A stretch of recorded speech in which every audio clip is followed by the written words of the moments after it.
हाँ 23।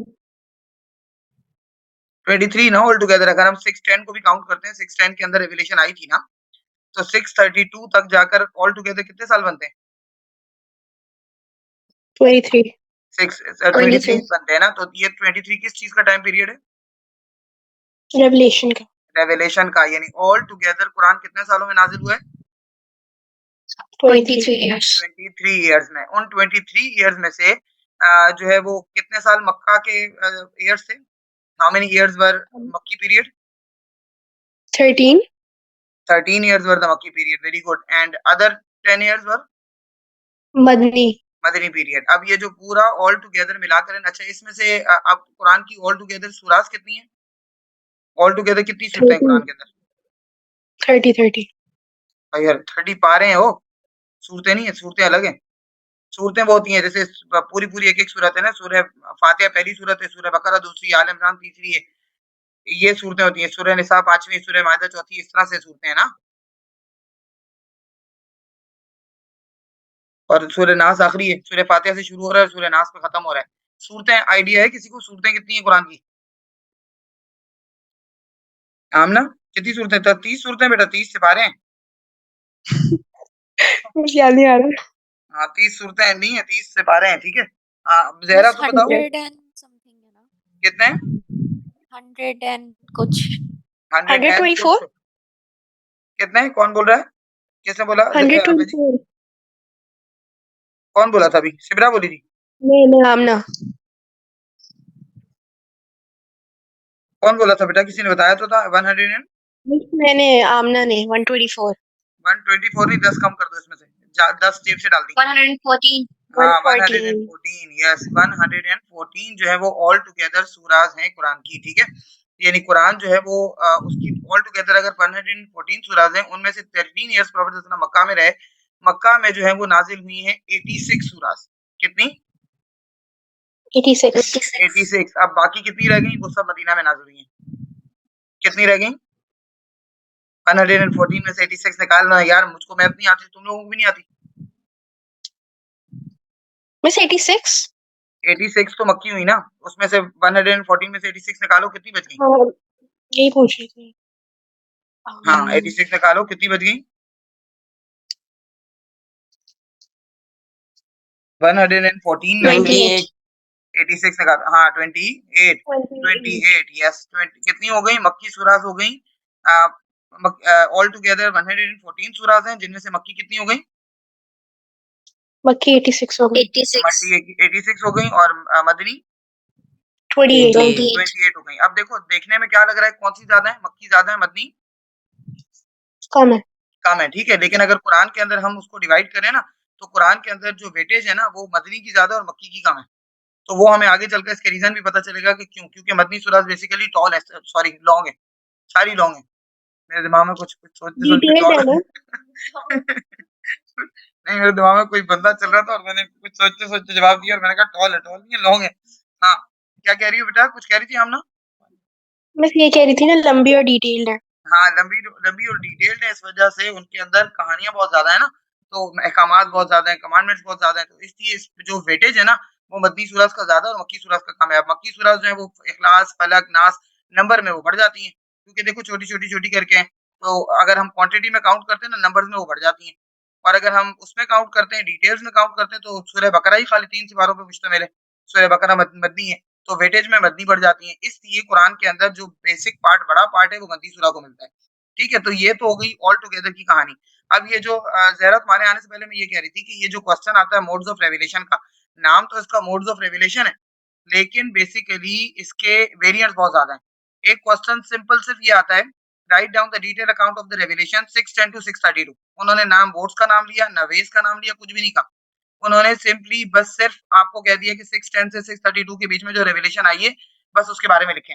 उसके बारे में ऑफ कोर्स आप क्या लिखेंगे? उसके बारे में यही, पहले तो आप बिगिनिंग करेंगे इसी चीज की, जैसे मैंने अभी आपको बताया कि कुरान में ऑल टुगेदर कितनी सूरत है, मक्की प्रोफेसर पहले कितने सालों में कुरान नाजिल हुआ, फिर मक्की कितने जो है वो कितने साल रहे, मदनी कितने साल रहे, फिर मक्का में जो है वो कितनी सूरतें नाजिल हुई, मदीना में कितनी नाजिल हुई। पहले तो हम ये सारी जो डिस्ट्रीब्यूशन है ना, डिवाइड कर देंगे इसको आपस में, उसके बाद हम आगे बढ़ेंगे। ये कौन से क्वेश्चन के लिए आएगा? अगर 610 टू 632 वाला क्वेश्चन आ जाता है तब। यानी क्वेश्चन मिस को मोल्ड 610 कर टू आंसर को 632 मोल्ड क्या करना है? क्वेश्चन के अकॉर्डिंग। सॉरी क्या कह रही हो बेटा? 610 टू 632 में क्या हुआ था? 610 में से 632 में क्या हुआ था तुम बताओ? तुम बताओ ना ज़रा क्या हुआ था? 610 से 632 के बीच में क्या हुआ था? ये सारे ईयर्स क्या होता रहा? मतलब प्रॉफिटहुड के इयर्स? हाँ, हाँ ना प्रॉफिटहुड में तो प्रॉफेट वसल्लम के पास फर्स्ट रेवलेशन आई और वो चलती रही मतलब कहाँ ये तक? उनकी पूरी प्रॉफिटहुड है? हाँ, ये पूरी प्रॉफिटहुड है उनकी। हमने एक क्वेश्चन इससे पहले भी किया था 40 ईयर्स यानी बिफोर प्रॉफिटहुड का, याद है तुम लोगों को? हुँ। एक क्वेश्चन अभी हमने किया है पीछे मक्की लाइफ जब हमने स्टार्ट की थी तब हमने वो क्वेश्चन किया था बेटा पूरा प्रॉफिट वसल्लम की 40 ईयर्स की लाइफ को लेकर। अब ये वाला क्वेश्चन किस पे डिपेंड कर रहा है? 40 ईयर्स के बाद उनकी डेथ तक जो कहानी हुई। लेकिन इसका ताल्लुक प्रॉफिट वसल्लम की लाइफ से नहीं है। इसका ताल्लुक सिर्फ और सिर्फ अल्लाह के वर्ड्स के साथ है, यानी वही के साथ है, रेवलेशन के साथ है बस। और ये क्वेश्चन आता भी पेपर 1 क्वेश्चन नंबर 2 कंपल्सरी में आता है बस। ये क्वेश्चन इसमें नहीं आता, 3, 4, 5 में नहीं आता। कभी भी नहीं आता, उससे उससे रेलेवेंट ही नहीं है ना ये, क्योंकि ये बेसिकली क्वेश्चन है कुरान का। यानी वो आपसे ये पूछना चाह रहे हैं कि कुरान जो है वो 610 से 632 के बीच में जो कुरान नाजिल हुआ, उसकी पूरी कहानी आप बताएँ। प्रॉफिट वसल्लम की लाइफ की नहीं, हमें सिर्फ प्रॉफिट सल्लल्लाहु अलैहि वसल्लम से रेलेवेंट जो ये रेवलेशन है ना, वो क्वेश्चन नंबर 3, 4, 5 में आता है। ये 3, 4, 5 में आता है। ये क्वेश्चन नंबर 2 यानी कंपल्सरी क्वेश्चन में आता है। अभी लास्ट टाइम ये आया था 2018 में भी आ चुका है एक दफ़ा, अभी 2021 में भी आया है और अभी विंटर के पेपर में भी आया था 2022 में, तो मोस्ट प्रोबेबली तुम लोगों का भी आ सकता है ये क्वेश्चन। क्योंकि अभी 2023 के मई-जून में जो है वो लॉ आ गया था, तो लॉ को फिर वो रिपीटेडली नहीं देते। हो सकता है कि लॉ इस दफ़ा ना दें और इस दफ़ा ये दे दें, लॉ पेपर 2 में दे दें, क्योंकि लॉ पेपर 2 में नहीं आया हुआ। तो ये वाला क्वेश्चन रिपीटेडली पेपर 1 में आता है। ठीक हो गया? अब हम अपना हमने स्टार्ट किया अपना पहला जो अपना आंसर लिखना स्टार्ट करेंगे हम। The Quran was revealed to the prophet सल्लल्लाहु अलैहि वसल्लम over a period of 23 years. यही बात अभी मैंने की तुम लोगों के साथ? हाँ बेटा, यही बात मैंने की तुम लोगों के साथ ना कि the Quran was revealed to the prophet सल्लल्लाहु अलैहि वसल्लम over a period of 23 years. फिर इसकी डिवीज़न तुम लोग खुद कर सकते हो। अभी जो मैंने डिवीज़न बताया, can you do it by yourself बेटा in your answer? Yes, miss. कर सकते हो ना खुद से? हाँ, ज़हरा, सिमरा, जी कर सकते हो बेटा? Yes, miss. खुद कर सकते हो ना, डिवीजन खुद कर सकते हो। कितनी मक्का में कितने साल रहे, मदीना में कितने साल रहे, उनमें से 23 ईयर्स में से डिवाइड करना। 13 मक्का में, 10 मदीना में। मक्का में ऑल टुगेदर 114 सूरज थी, मक्का में 86 आई, मदीना में 28 आई। ये डिवीजन फिर तुम लोगों ने खुद करना है, ठीक है? उसके बाद refer the answer to the first revelation however the details are not required. अब यहाँ पर क्या हुआ है कि अक्सर बच्चे, मैं तो अपना सर पीट लेती थी। क्या करते थे कि ना अब मोड्स ऑफ रेवलेशन लिखना शुरू किए और वो जो फर्स्ट रेवलेशन की कहानी पकड़ी, तो वो प्रॉफेट सल्लल्लाहु अलैहि वसल्लम के पास एंजल जिब्राइल आए, he hugged him, he pressed him, he squeezed him, he did it this, he said इकरा, रीड, एंड प्रॉफेट सल्लल्लाहु अलैहि वसल्लम said I am unable to read. भाई इसमें हमें लिखना है, डज इट मेक सेंस? नहीं, हाँ बेटा, miss. नहीं ना, हमें सिर्फ देना ज़रूर है, रेफर ज़रूर करना है, क्योंकि first revelation is the gist of the answer. क्योंकि first revelation is basically the you know the beginning of the revelation. तो जो चीज़ बिगिनिंग ऑफ द रेवलेशन है, वो तो आंसर का जिस्ट है, वो आपने लिखनी है, ज़रूर लिखनी है। But you can not right it, मतलब अगर आप एक पेज पे फर्स्ट रेवलेशन ही लिख लेंगे, तो बाकी की कहानियाँ कहाँ पे लिखेंगे फिर? इसलिए ये आपको खुद पता होना चाहिए कि कौन से आंसर के अंदर कौन से इवेंट की कितनी डिटेल डालनी है। फर्स्ट रेवलेशन माशाल्लाह टिप्स पे याद होता है बच्चों को। अब वो क्या करते हैं, जब खुद से आंसर डेवलप करने की कोशिश करते हैं और लिखना शुरू करते हैं, तो फर्स्ट रेवलेशन ही लिखते चले जाते हैं और फिर आगे वाली जो कहानी है वो वहीं की वहीं रह जाती है, ना टाइम रहता है ना स्पेस रहता है। तो आपको बहुत वाइज़ली चलना है अपने आंसर में, क्योंकि उनको आपने फर्स्ट रेवलेशन की जिस्ट देनी है, समरी करके लिखनी है फर्स्ट रेवलेशन, क्योंकि first revelation is basically whole sole the event on which the whole revelation is dependent. First revelation के ऊपर पूरी की पूरी आप सल्लल्लाहु अलैहि वसल्लम की रेवलेशन डिपेंडेंट है। लिखेंगे ज़रूर, लेकिन उसको समरी करके, सिर्फ समरी। एक समझ लें आप, इंट्रोडक्टरी पैराग्राफ जो है वो आपका फर्स्ट रेवलेशन के ऊपर आ गया। फॉर एग्जांपल आप क्या लिख सकते हैं इसके अंदर? व्हेन प्रॉफेट सल्लल्लाहु अलैहि वसल्लम was 40 years old, he was in the cave of Hira, where he experienced the first revelation, where angel Jibrail came and he revealed the first 5 verses of Surah Al-Alaq. अब हम जब first revelation का answer लिखते हैं ना बेटा, उसमें marking scheme का पार्ट है ये, सूरतुल अलग की 5 वर्सेस। अगर आप नहीं लिखेंगे ना ट्रांसलेशन 5 वर्सेस की उस आंसर में, फर्स्ट रेवलेशन वाले आंसर में, तो आपकी जो है वो मार्किंग स्कीम के अकॉर्डिंग ना होने की वजह से आपका आंसर लेवल 4 से लेवल 3 पे आ जाएगा। यानी आपको 8 या 9 नंबर नहीं मिल सकते, फिर मिलेंगे आपको 5, 6 या 7 में से कोई भी। आ रही है बात समझ में? तो ये बहुत इंपॉर्टेंट है कि ये आपको पता होना चाहिए कि कौन-सी चीज़ आंसर के अंदर कितनी इंपॉर्टेंट है कि वो आंसर को लेवल 4 से लेवल 3 पर ला सकती है। तो सूरह अलग की जो 5 वर्सेस की ट्रांसलेशन है, वो फर्स्ट रेवलेशन वाले आंसर में आपके आंसर को लेवल 4 से लेवल 3 पर ला सकती है if you will not be writing the translation of the 5 verses of सूरह अलग। लेकिन इस वाले आंसर के अंदर वो कंपल्सरी नहीं है। However it would boost your answer. जब आपने याद करना ही है, जब आप उसके अंदर लिख ही देंगे, फर्स्ट रेवलेशन के लिए आप लर्न करेंगे ही, तो क्या जा रहा होगा अगर हम इसमें भी लिख लेंगे तो? Yes, can we write the translation of the 5 verses of सूरह अल-अलक here? It would add plus in your answer. ये आपके आंसर के अंदर प्लस ऐड करेगा, ये रेफरेंस बन जाएगा आपके आंसर का, ठीक है? तो ये वो इस आंसर के अंदर सूरह अलग की 5 वर्सेस वो रेफरेंस है जो क्या कहलाता है? एडिशनल रेफरेंस, यानी व्हिच ब्यूटीफाई द आंसर। कुछ ऐसे होते हैं रेफरेंसेस जो आपको रिक्वायर्ड नहीं होते, लेकिन आप लिखते हैं तो आपका आंसर ऑफ कोर्स ब्यूटीफाई हो जाता है, वो डिस्टिंक्शन वाला आंसर बन जाता है फिर। इसी तरह से तो फिर डिस्टिंक्शन बनती है। मतलब वो आपको नेगेटिव मार्किंग हर एक रेफरेंस पे नहीं कर रहे होते कि आपने रेफरेंस नहीं लिखा इसलिए आपके मार्क्स नहीं मिलेंगे। कभी-कभी आपका आंसर बगैर रेफरेंसेस के भी लेवल 4 पे चला जाता है। बगैर एक भी रेफरेंस लिखे हुए। आपके आंसर के अंदर डिटेल अकाउंट इतना अच्छा लिखा होता है, तो वो एग्जामिनर उस चीज़ को कंसीडर नहीं करता कि आपने एक भी रेफरेंस नहीं लिखा, कोई बात नहीं। हाउएवर आई एनकरेज दैट के रेफरेंस लिखा करें, क्योंकि जब डिस्टिंक्शन होती है ना सॉर्ट आउट, तो उसमें फिर ये देखा जाता है कि भाई जो रेफरेंस वाला बच्चा है ना, फिर उसको थोड़ा-सा प्रायोरिटी दी जाती है, वरना मार्क्स तो बराबर ही होते हैं क्योंकि ग्रेडिंग होती है, मार्क्स वाला हिसाब तो है नहीं। तो I hope you are clear about it कि आपने फर्स्ट रिविलेशन वाली इस जो आप पैराग्राफ शुरू वाला लिखेंगे उसमें आपने क्या-क्या लिखना है। इज़ दैट क्लियर बेटा? बताओ ना Yes, बेटा miss. सिमरा क्लियर है बेटा? Yes, miss. ज़हरा, यस। आमना, Yes, miss. वजी, ये पता चल गया कि क्या लिखना है इस वाले ये जो सेकंड पॉइंट है मैंने जो नंबर 2 पे लिखा हुआ है refer the answer to the first revelation however the details are not required. पूरी कहानी नहीं लिखनी है वर्का बिन नौफल के पास ले गए ये किया वो किया नो। उसके बाद आते हैं हम फितरतुल वही। फितरतुल वही नहीं है ये फतरतुल वही है, इसको मैं एक मिनट करेक्शन कर दूं। क्या हो गया? अरे भी पीछे चला गया, आगे चला गया। तो इसको मैं सही कर दूंगी फिर तुम लोगों को भेजूंगी सही करके। ये मैं पीपीटी तुम लोगों को भेजूंगी ना, ये असल में इसने सही किया तो वो खुद ब खुद ऑटो करेक्शन हुई होगी। Fix it when you're done. हाँ ठीक है, मैं बाद में सही कर दूंगी, लेकिन ये फितरतुल वही नहीं है, फतरतुल वही है, FAT होगा, सही है। वो कभी ऑटो करेक्शन आ जाती है ना तो इसने फिर वो नहीं किया होगा, इसको लगा होगा ये तो बेचारे को नहीं पता ना, इस्लामियात की टर्मिनोलॉजी तो नहीं पता ना।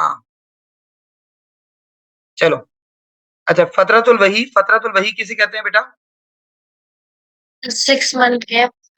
हाँ, गैप, वैसे तो गैप को कहते हैं, फतरतुल वही सिर्फ गैप को कहते हैं, लेकिन जो पहला गैप था ना वो 6 मंथ्स का गैप था, ठीक है। यूजुअली फतरतुल वही 2 से 3 बार हुई है प्रॉफेट सल्लल्लाहु अलैहि वसल्लम के साथ। एक दफा हुई थी सूरह मुदस्सिर जब नाज़िल हुई थी, दूसरी दफा जब हुई थी तो वो 3 साल की थी। ये वाला 6 मंथ्स का गैप था और वो वाला 3 इयर्स का गैप था, सूरह दुहा वाला, ठीक है। तो ये ख्याल रखना कि ये वाला जो फतरतुल वही था ये 6 मंथ्स का गैप था। फतरतुल वही जो है वो टर्मिनोलॉजिकल इसकी मीनिंग सिर्फ gap gap in the revelation, जिसका वो टाइम था प्रॉफेट सल्लल्लाहु अलैहि वसल्लम का जिसमें वही आई नहीं थी, रुक गई थी वही। अब प्रॉफेट सल्लल्लाहु अलैहि वसल्लम के पास वही क्यों नहीं आई इन 6 मंथ्स में? Any idea?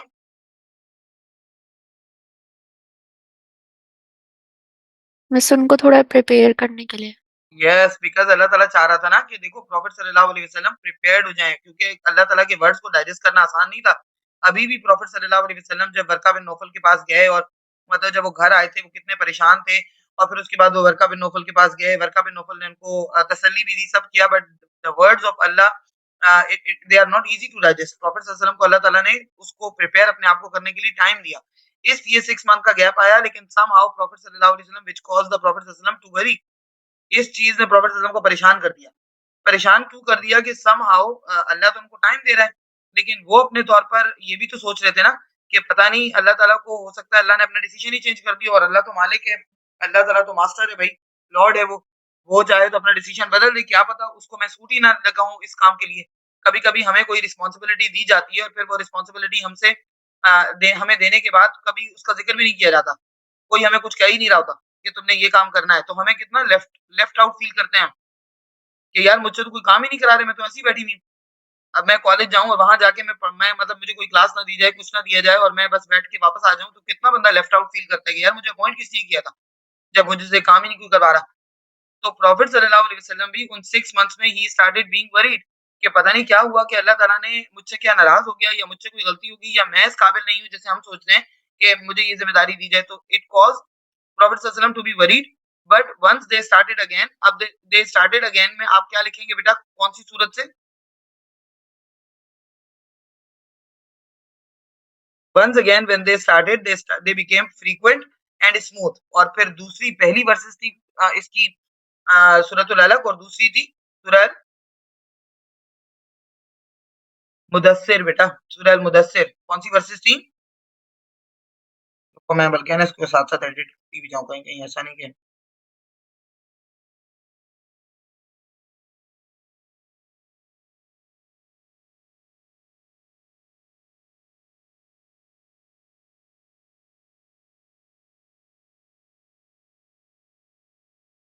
एक मिनट बेटा, इधर आओ। अरे भी कैसे करेंगे?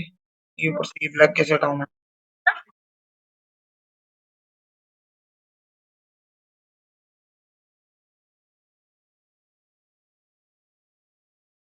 हाँ, ये बेटा मैं साथ-साथ ताकि ऐसा नहीं कि भूल जाऊँ फिर। फ़तरतुल वही भी कर दिया और इसके आगे मैंने लिख दिया स्मूथ एंड फ्रीक्वेंट के बाद ब्रैकेट में मैं लिख देती हूँ सूरह अल मुदस्सिर। आप लोगों को आई होप याद रहेगी फिर ना। सूरह मुदस्सिर कौन-सी सूरत है? हाँ, सूरह मुदस्सिर कौन-सी सूरत है कोई पढ़ेगा?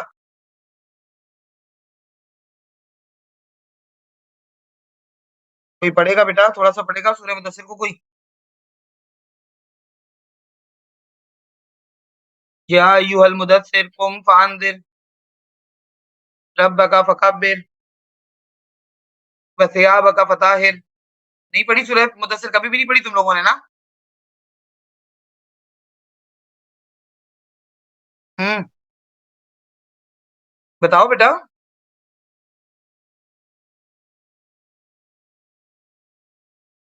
मुझे आवाज़ नहीं आ रही है, क्या सीन है? तुम लोग कुछ बोल ही नहीं रहे हो। पढ़िए मिस। पढ़ी है तो जवाब क्यों नहीं दे रहे तुम लोग? किस उसमें मगन हो? सूरह मुदस्सिर पढ़ी है ना? सूरह मुदस्सिर की क्या ट्रांसलेशन है? सूरह मुदस्सिर स्टार्ट हो रही है या अय्युहल मुदस्सिर O the one who is wrap. Wrapped in the blanket, stand up. या अय्युहल मुदस्सिर कुम, कुम मतलब खड़े हो जाओ। स्टैंड अप, फअंज़िर एंड वार्न। अल्लाह ताला ने यानी इसमें फिर कमांड किया था। ये जो वो वाला क्वेश्चन हमने किया था, किसी को याद है दावत ज़ुल अशीर वाला क्वेश्चन और उसके जो वो था अर्ली कन्वर्ट्स वाला? जी याद है। याद है ना? आमना याद है वो वाला क्वेश्चन बेटा? नहीं मिस, मैंने मक्की लाइफ नहीं की आपके साथ। तेरे सीरी की? नहीं। मक्की लाइफ अभी मैं ना 2 बच्चे मेरे पास अक्टूबर-नवंबर वाले न्यू आए हैं, मैं तुम लोगों को यही बताने वाली थी। हाँ, 2 बहन-भाई हैं वो, उन्होंने मुझे अभी रिसेंट जॉइन किया तो उनको मैं ना वो करूँगी, अभी ये समझ लो शुरू से पढ़ाऊँगी सारा। तो हुँ, ज़हरा ने तो कहाँ तक पढ़ लिया? माइग्रेशन टू एबीसिनिया तक पढ़ लिया है ना? और बाकी लोगों ने अभी जी। नहीं पढ़ा, तो इसलिए जो है वो तुम लोग ना मुझे आमना तुम और ज़हरा बाद में जब जब वो वाला टॉपिक आएगा ना तुम भी जॉइन कर लेना मुझे और सिमरा को भी अगर लगे तो तुम भी जॉइन कर लेना। सही मिस। ठीक है? क्योंकि उससे ना हम शुरू बिल्कुल बिगिनिंग से स्टार्ट करेंगे, बिल्कुल बिगिनिंग से। We will start since beginning. मुझे बेटा 2 मिनट दोगे? 1 मिनट में आ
हाँ, सॉरी बेटा, कहाँ चली गई थी मैं? हाँ, जाओ क्लोज।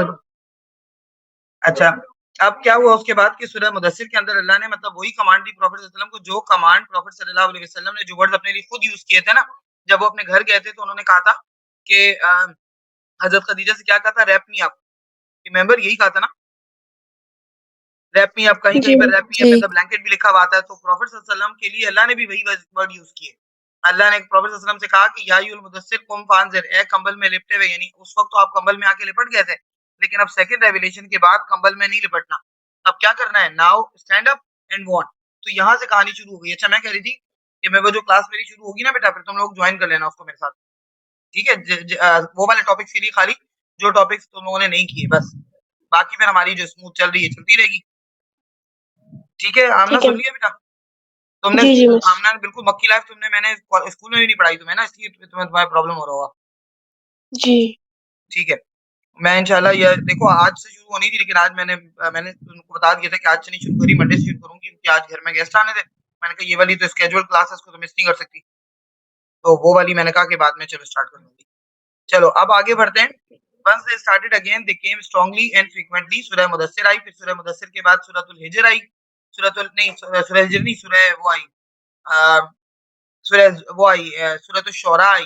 ये तुमने पढ़ा है ना, जहरा और सिमरा ने मेरे साथ पढ़ा है ना ये? जी मिस।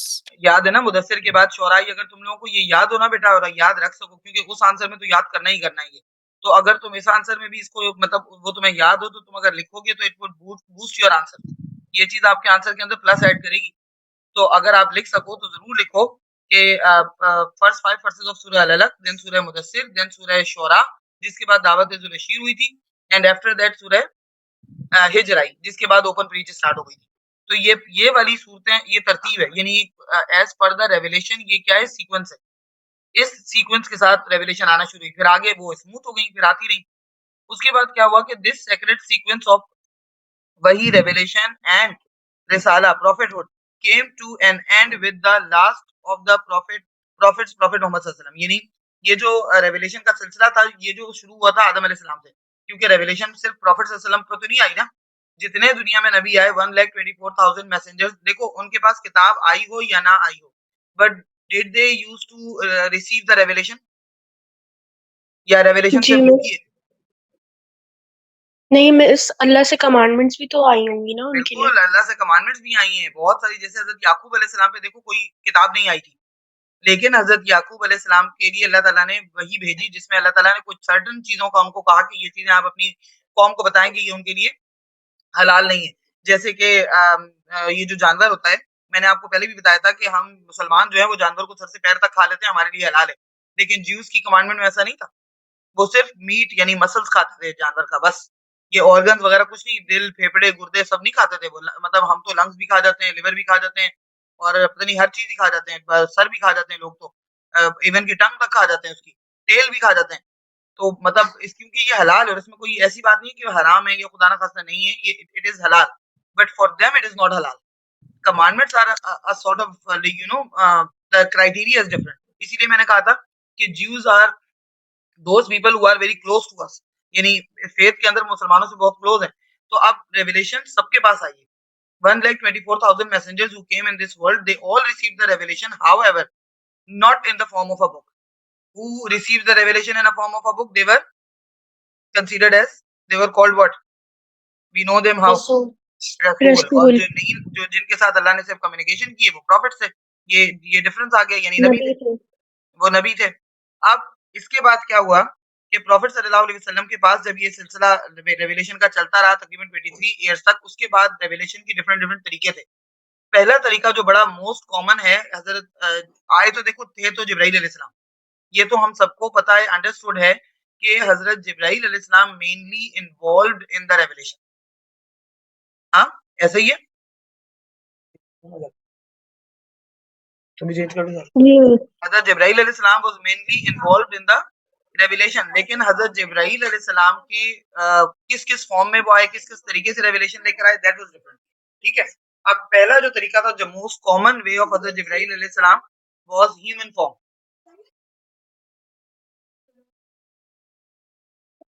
मिस एक कंपेनियन की फॉर्म में आते थे ना वो दाया कल्बी। सॉरी बेटा।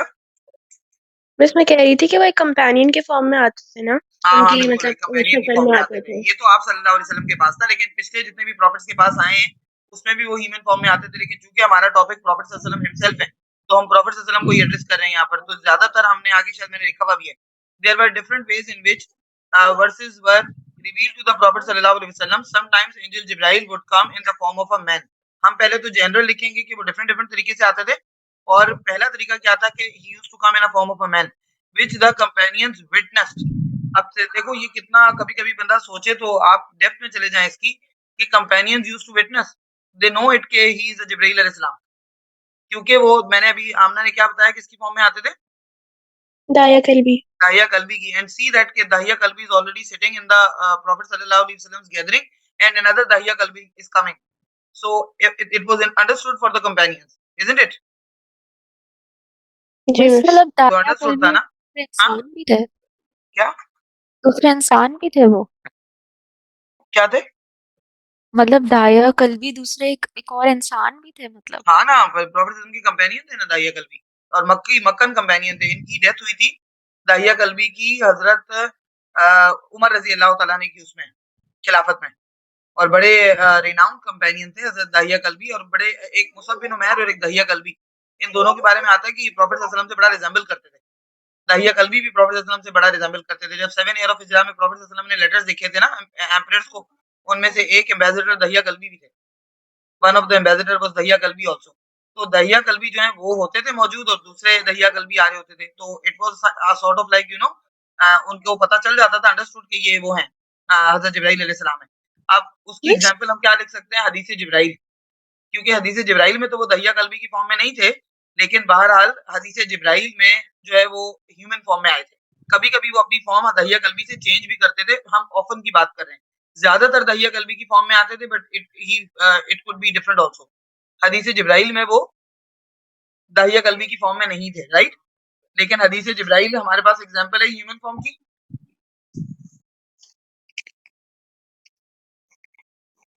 हमारे पास एग्जांपल है बेटा, हदीस जिब्राइल में was he in the human form. Yes miss.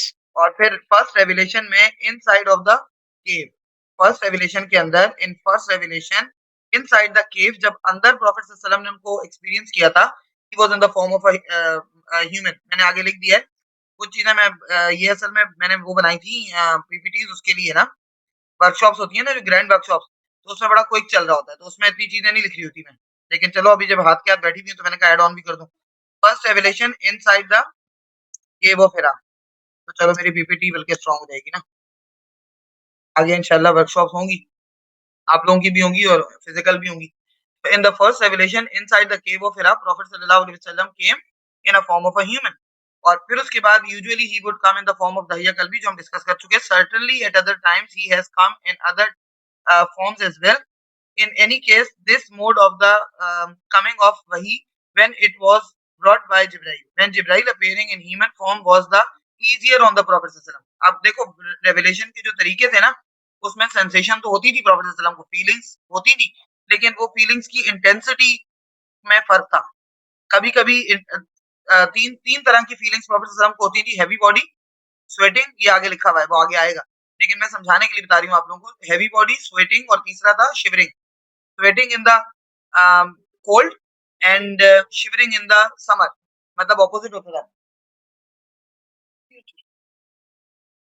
Shivering in the summer and क्या कह रही थी मैं, स्वेटिंग इन द कोल्ड। ठीक है, तो ये ऑपोजिट हो गया ना एक दूसरे के। उसूलन क्या होता है, मैं स्वेट हम समर में करते हैं या विंटर में करते हैं? समर में मिस। समर में करते हैं ना ऑफ कोर्स, लेकिन प्रॉफिट सिस्टम के साथ उल्टा होता था। यानी ये मैं तुम लोगों को ये नहीं समझना मैं गलती से बोल रही थी, मैं सही बोल रही, मतलब मुझे लगा कि तुम लोग समझ रहे हो कि मिस जो है वो गलती से बोल रही है, ऐसा गलती से नहीं बोल रही मैं, ऐसा ही होता था उनके साथ, ऑपोजिट होता था। यानी उनको समर में जो है वो शिविर करते थे जब वही आ रही होती थी, और विंटर में वो क्या करते थे, स्वेट करते थे। तो ये तीन तरह की सेंसेशन होती थी उनको, लेकिन ये तीनों सेंसेशन की इंटेंसिटी डिफरेंट होती थी। मतलब ये हर एक मोड के साथ ये एसोसिएटेड थी। अब जैसे ये वाला जो मोड था ना ह्यूमन फॉर्म वाला, इसमें प्रॉफिट सल्लल्लाहु अलैहि वसल्लम के लिए सबसे वो इजी होता था, और इसमें सेंसेशन सबसे कम होती थी, सबसे कम, इंटेंसिटी कम थी, और देखो क्योंकि जब वो he is coming in a human form तो इससे भी हमें एक बात पता चलती है कि when he came into the cave of Hira that was the first revelation. अब डज इट मेक सेंस कि अगर वो पहले ही दफा प्रॉफिट सल्लल्लाहु अलैहि वसल्लम डर जाते, मुश्किल होती ना? क्योंकि प्रॉफिट सल्लल्लाहु अलैहि वसल्लम उस वक़्त मतलब एक्सपेक्ट नहीं कर रहे थे हज़रत जिब्राइल अलैहिस्सलाम को इन ओरिजिनल फॉर्म या फिर इन एनी अदर फॉर्म। अगर सिर्फ़ उनको आवाज़ आती है, उनको इल्हाम होता या उनको ड्रीम आता, तो वो डिफरेंट होता। वहाँ पर इट वाज़ वेरी इंपोर्टेंट कि angel Jibrail must be in the form of a human क्योंकि प्रॉफिट सल्लल्लाहु अलैहि वसल्लम इज़ अ ह्यूमन, तो ह्यूमन के साथ ही तो ह्यूमन बॉन्डिंग बनेगी ना हज़रत प्रॉफिट मोहम्मद सल्लल्लाहु अलैहि वसल्लम की। वो डज़ इट मेक सेंस? हाँ, क्योंकि बेटा बताओ। क्योंकि वो फिर ये भी तो मतलब सोच सकते थे ना कि शायद उन्होंने कोई विज़न देखा हो, होली बिल्कुल, ये एक रिलेशन डाउटफुल बात हो जाती है ना कि मैंने कोई क्या पता विज़न देखा हो या ख्वाब को तो हम वैसे भी ख्वाब नहीं समझते। देखो बाद में प्रॉफिट हुड का वो पक्का हो गया जब कि प्रॉफिट सल्लल्लाहु अलैहि वसल्लम प्रॉफिट बन गए हैं, 100% कन्फर्म हो गया, बहुत सारी वर्सेस आ गई, सब चीज़ें हो गई, बहुत सारे लोगों ने इस्लाम एक्सेप्ट कर लिया। फिर अगर ड्रीम में आ भी रही है तो ये नहीं सोचा जा सकता था कि क्या पता गलती से आ गई हो। लेकिन अगर पहली बार ड्रीम में आ जाती है, इल्हाम हो जाता तो वो तो वही तुम्हारी वाली बात है कि हम ये भी तो सोचा जा सकता था कि क्या पता ये एक इल्यूज़न हो, सिर्फ़ क्या पता माइंडसेट हो। एक एक मतलब आपको वहम हुआ हो, वहम भी तो हो जाता है ना इंसान को। तो ऐसा भी कुछ हो सकता था लेकिन इसलिए वहाँ पर ह्यूमन का होना बहुत ज़रूरी था ताकि प्रॉफिट सल्लल्लाहु अलैहि वसल्लम के साथ वो ह्यूमन बॉन्डिंग बन सकती है उनकी। उसके बाद प्रॉफिट सल्लल्लाहु अलैहि वसल्लम received first revelation by angel Jibrail in a human form. अच्छा इनसाइड के वो फिर ये लिखा हुआ है मेरे उत्तर में, मुझे लगा नहीं लिखा हुआ। अच्छा, उसके बाद आ गए रिंगिंग बेल्स। अब ये सेकंड फॉर्म है। पहली हो गई ह्यूमन फॉर्म, दूसरी हो गई रिंगिंग बेल्स। रिंगिंग बेल्स देखो तुम इसको इस तरह से बेटा वो कर सकते हो समझो विजुअलाइज़ कर सकते हो इस चीज़ को इन अ वे दैट आपके पास ये जो होती है ना मोबाइल के अंदर जब आप अलार्म लगाते हैं तो एक स्नूज़ का एक साउंड आता है। आता है ना? बज़ साउंड जो होता है। हाँ, एक बज़ का साउंड आता है। कभी-कभी ऐसा भी होता है जैसे मक्खियाँ आपके कान में कोई मक्खी वो आवाज़ आ रही है। उस वक़्त तो ज़ाहिर-सी बात है मोबाइल वगैरह नहीं थे।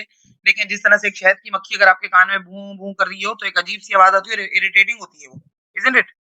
मतलब उससे आप बहुत इरिटेट जी। हो जाते हैं उस आवाज़ से। वो कोई इतनी ऐसी मतलब फ्रेंडली आवाज़ नहीं लगती वो। इवन कि मोबाइल की आवाज़ फ्रेंडली नहीं लगती। अक्सर मैंने तो अपना मोबाइल हर वक़्त ही साइलेंट पे रखा होता है क्योंकि मुझे चाहे कितनी भी अच्छी रिंगटोन क्यों ना लगा लो, मुझे ज़हर लगती है मोबाइल की आवाज़।